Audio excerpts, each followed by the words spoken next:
Hi cinema lovers, welcome back to Rajarao reviews. రివ్యూలోకి వెళ్ళే ముందు ఒక చిన్న క్వశ్చన్ ఫ్రెండ్స్, ఏంటంటే హానెస్ట్గా జెన్యున్గా కామెంట్ చేయాలి. అది ఒక లైఫ్లో మనీ ఇంపార్టెంటా లేక హ్యాపీనెస్ ఇంపార్టెంటా ప్రశాంతత ఇంపార్టెంటా కామెంట్ చేయండి జెన్యున్గా.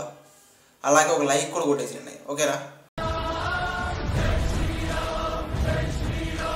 ఇంకా మనం రివ్యూలోకి వెళ్ళిపోతే తనూజ ఇది ఒక బేస్డ్ ఆన్ ట్రూ స్టోరీగా 1 hour 45 minutes సంథింగ్ ఉంటుంది. ఒక డ్రామాగా నడుస్తూ ఉంటుంది. మ్యాక్సిమం కూడా కమర్షియల్ ఆస్పెక్ట్స్ అస్సలు ఎక్స్పెక్ట్ చేయొద్దు.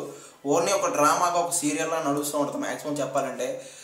అసలు బేసిక్ కాన్సెప్ట్ ఏంటంటే తనూజ ఒక అమ్మాయి ఒక మారుమూల విలేజ్ అనమాట. ఒక కష్టపడుతూ బ్రతుకుతున్న ఫ్యామిలీ అనమాట. ఆ అమ్మాయికి ఒక నీట్ ఎగ్జామ్ రాసి డాక్టర్ అవ్వాలనేది ఒక డ్రీమ్ అనమాట. ఆ డ్రీమ్ని లాస్ట్ మినిట్ ఎగ్జామ్స్లో కరోనా టైంలో ఆ అమ్మాయి హాల్ టికెట్ రిజెక్ట్ అవుతుంది. రిజెక్ట్ అయితే ఆ అమ్మాయి వాళ్ళ సార్ ద్వారా ఎలా దాన్ని మళ్ళీ రీఅజైన్ చేస్తుంది, మళ్ళీ ఆ హాల్ టికెట్ కోసం ఎంత ట్రై చేస్తుంది, చివరికి అమ్మాయి లాస్ట్ మినిట్లో ఎగ్జామ్ రాస్తుందా లేదా, అసలు ఏం జరిగింది అనేది ఇంకా సినిమా చూసి తెలుసుకోవాలి. ఇంకా సినిమా ఎలా ఉంది ఏంటంటే మాట్లాడంటే మొత్తంలో ఒక డ్రామాగా ఒక స్లోగా ఒక క్రింజ్గా నడుస్తూ ఉంటుంది. ఒక యావరేజ్ అనిపించింది. కాకపోతే క్లైమాక్స్ కొంచెం క్యూరియాసిటీగా ఒక సస్పెన్స్గా ఒక ఇంట్రెస్ట్ అయితే క్రియేట్ చేశారు. ఆ అమ్మాయి రాస్తుందా లేదా అన్నట్టుగా అయితే చూపించారు. అది కొంచెం పర్లేదు అనిపించింది.